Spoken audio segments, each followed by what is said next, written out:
बच्चों। नमस्ते बच्चों, आप लोग कैसे हैं? उम्मीद है कि आप सभी अच्छे होंगे, स्वस्थ होंगे। और आज मैं नवोदय विद्यालय का जो प्रश्न उत्तर पूछे गए हैं 2018 में 21 अप्रैल को, उसी को लेकर हिंदी भाषा में का क्वेश्चन आंसर है।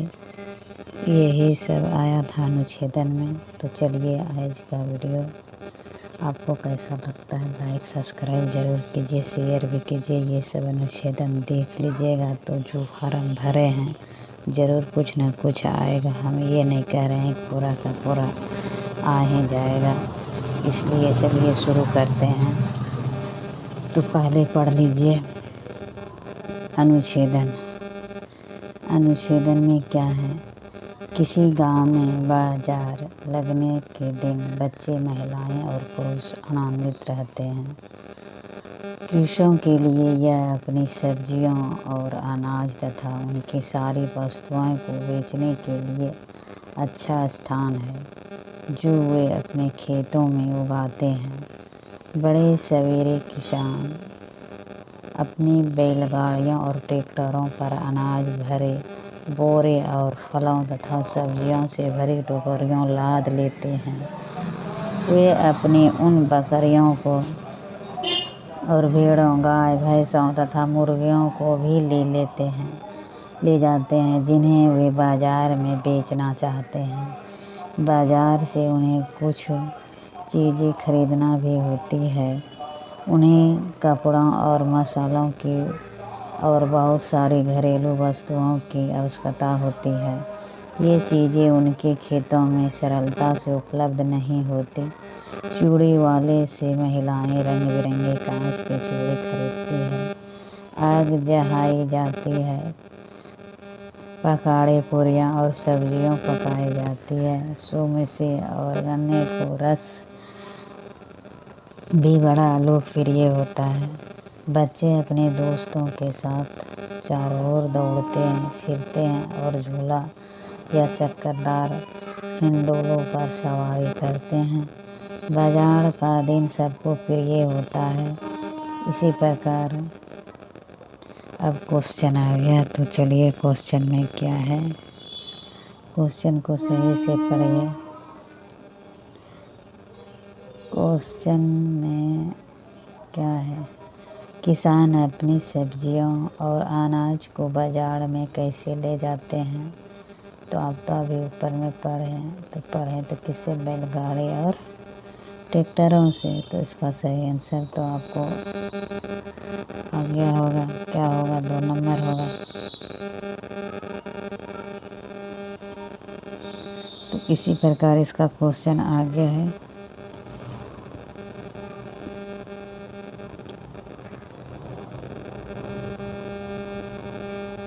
तो चलिए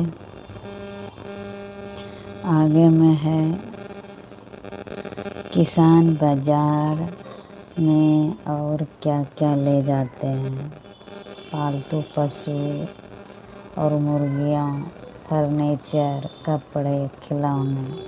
तो इसका सही आंसर क्या होगा? फर्नीचर ले जा रहे थे। क्या ले जा रहा था किसान?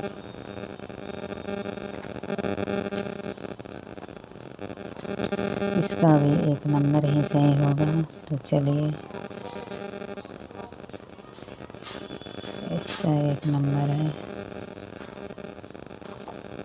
तो इसका देखिए, निम्नलिखित में से किसका अर्थ बोरे है? बक्से का, थैले का, डिब्बे का, पैकेट का। किसको यानी बोरे कहा जाता है? तो देखिए थैली को कहा जाता है। इसका ये 2 नंबर होगा।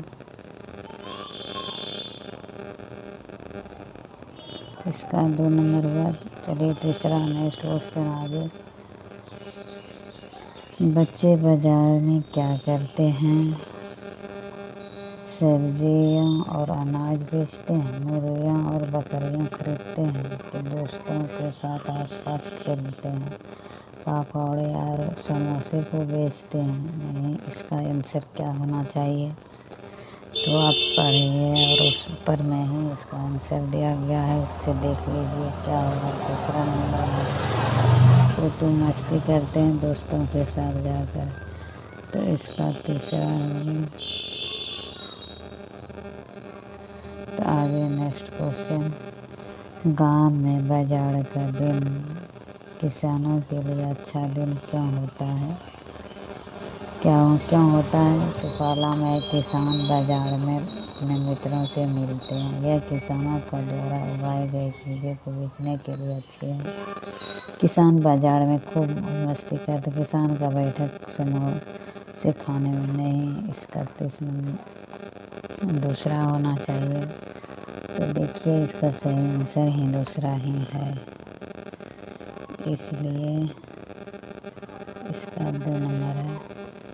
तो अनुच्छेदन अब 2 पर चलिए देखिए, अनुच्छेदन आप पढ़ लीजिए, इसका क्वेश्चन आगे है तो अनुच्छेदन को पढ़ लीजिए।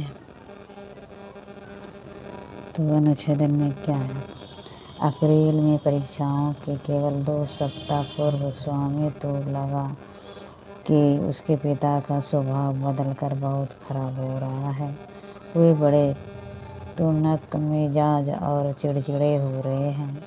जब स्वामी को अपनी दादी के साथ बातें करते देखा गया तो उसे कहा गया, याद रखो बच्चे, परीक्षा होने वाली है। तुम्हारी दादी प्रतीक्षा कर सकती है, परीक्षाएं नहीं। यदि उसे अपनी माँ के पीछे चलते देखा गया तो उसे पकड़कर पढ़ने की मेज पर भेज दिया गया। कस्बे की घड़ी के 9 बजने के बाद यदि कहीं से उसकी आवाज़ सुनाई दी तो पिता के कमरे से आदेश आता, स्वामी तुम अभी तक सोने क्यों नहीं गए हो? तुम्हें सुबह जल्दी अवश्य उठना है और थोड़ी पढ़ाई करनी है। एक दिन उसने अपने पिता से पूछा, आप मेरी परीक्षाओं के बारे में इतने घबराए हुए क्यों हैं?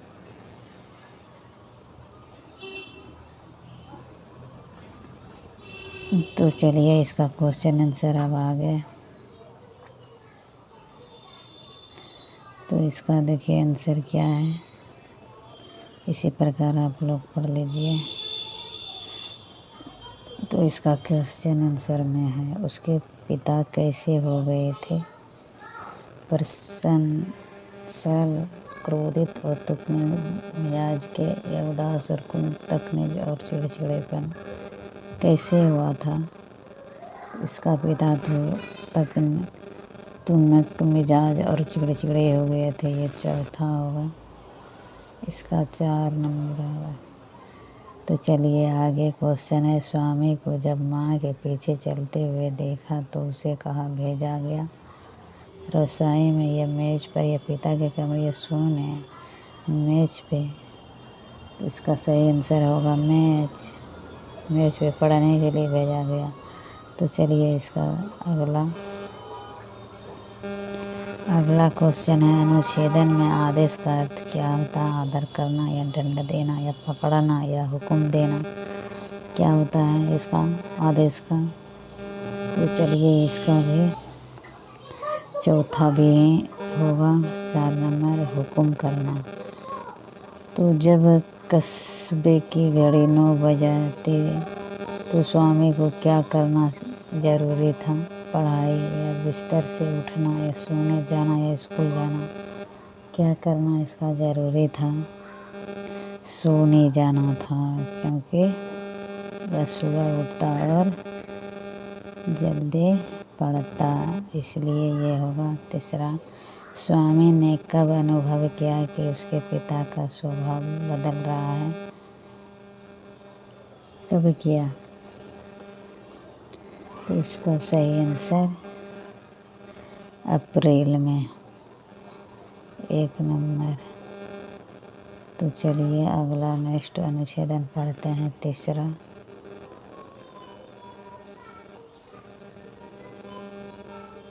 तीसरा अनुच्छेदन पढ़िए, देखिए क्या कह रहा है। जरा सा इसका जूम करके पढ़ेगा, देखा नहीं रहा है। तो देखिए, बहुत समय पहले हमारी नदियाँ जो पहले पड़े थे, ताज़ा पानी वाली और स्वच्छ थी, इतनी अच्छा कि लोग उनका पानी पीते थे। वे नदियाँ मछलियों से भरी रहती थी, लोग उन्हें पकड़ते और पकाते थे। समय के साथ साथ लोगों ने कारखाने और शहर बसाए जो नदियों के जल का उपयोग करते थे। नावों के द्वारा नदियों का उपयोग सामान, कोयला और तेल ले जाने के लिए होता है, जो कभी कभी पानी में गिर जाया करता है। लोग अपना कूड़ा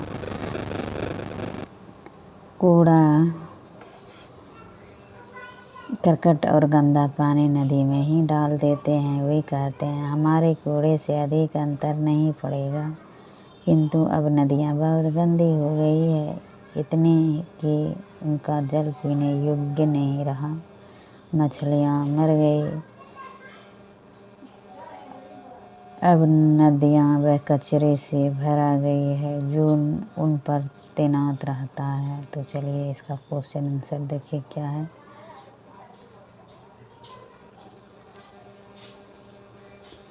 क्वेश्चन आंसर में देखिए क्या है।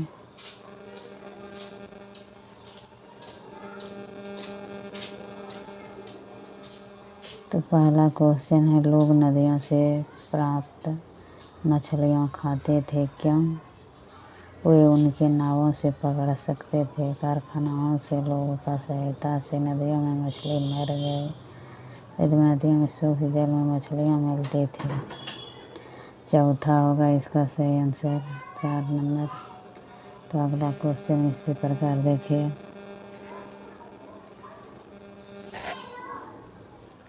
कौन सा कथन ठीक है? नदियाँ प्रारंभ में गंदी थी। प्रारंभ में लोग नदियों का जल पी नहीं पाते थे।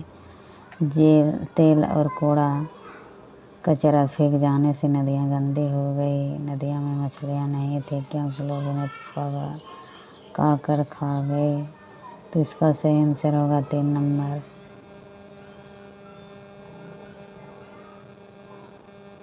तो चलिए अगला। पहले क्या हुआ? नदियों से मछलियाँ चली गई। कारखानों की नावें नदी में उतर गई। नदियाँ स्वच्छ और सुंदर थी। शहरों से अधिक कारखाने बनाए गए। क्या होगा इसका? इसका भी तीसरा नंबर ही होगा। तो अगला क्वेश्चन चलिए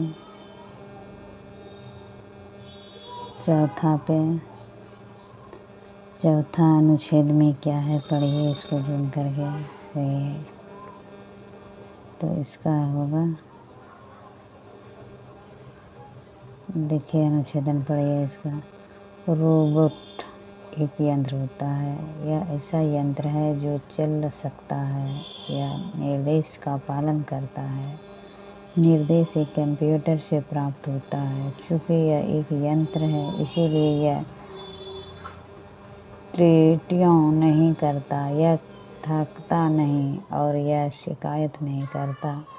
कुछ रोबोट्स का उपयोग चीज़ें बनाने में होता है। रोबोट कार बनाने में सहायता हो सकते हैं। कुछ रोबोट ज्वालामुखी जैसे खतरनाक स्थान के खोज में काम में लाए गए हैं। कुछ रोबोट का उपयोग चीज़ों को साफ करने में किया जाता है। ये रोबोट आपके घर की सफाई करने में सहायता हो सकते हैं। कुछ रोबोट शब्द की पहचान तक कर सकते हैं। वे टेलीफोन कॉलों को उत्तर देने में प्रयुक्त हो सकते हैं। कुछ रोबोट मनुष्य जैसे दिखते हैं, किंतु अधिकांश रोबोट यंत्र जैसे ही दिखते हैं। जॉर्ज देवोल ने सन 1954 में पहला रोबोट बनाया और उसका नाम दिया गया यूनीमैट। इसका उपयोग कारें बनाने में हुआ। भविष्य में ऐसा रोबोट भी बहुत होंगे जो आग बुझाने, युद्ध में लड़ने और बीमारी से लड़ने में समर्थ हो। वे जीवन को और भी सुंदर बनाने में सहायता होंगे। तो इसी प्रकार इसका भी क्वेश्चन आंसर है, ऊपर से ही दिया गया है। तो चलिए इसका क्वेश्चन आंसर पढ़िए हम ऊपर से। इसका पहला प्रश्न है, पहले रोबोट का नाम क्या था? पहले रोबोट का क्या नाम था? रोबोट का नाम था यूनिमेट। ये 2 नंबर। पहले रोबोट का उपयोग हुआ किसमें?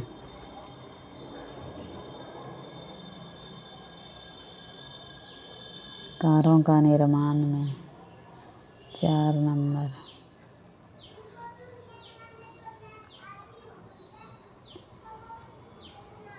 अनुच्छेदन से वह शब्द छांटिए जिसका अर्थ है पता लगाना। तो क्या होगा इसका? खोजना, पहचानना, निर्देश देना, शिकायत करना। तो इसको छांटने के लिए कह रहा है, तो 1 नंबर होगा। तो अगला क्वेश्चन,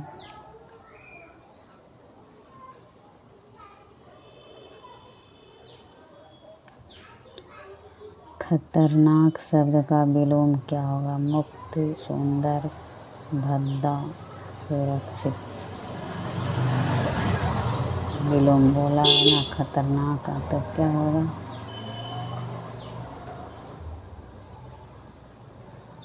चौथा नंबर होगा सुरक्षित।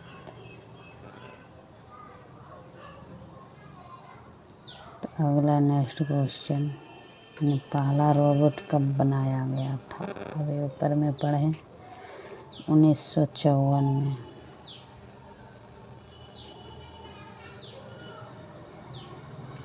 तो चलिए आज का वीडियो यहीं पूरा होता है और क्वेश्चन आंसर इसी प्रकार आकर लेकर आएंगे।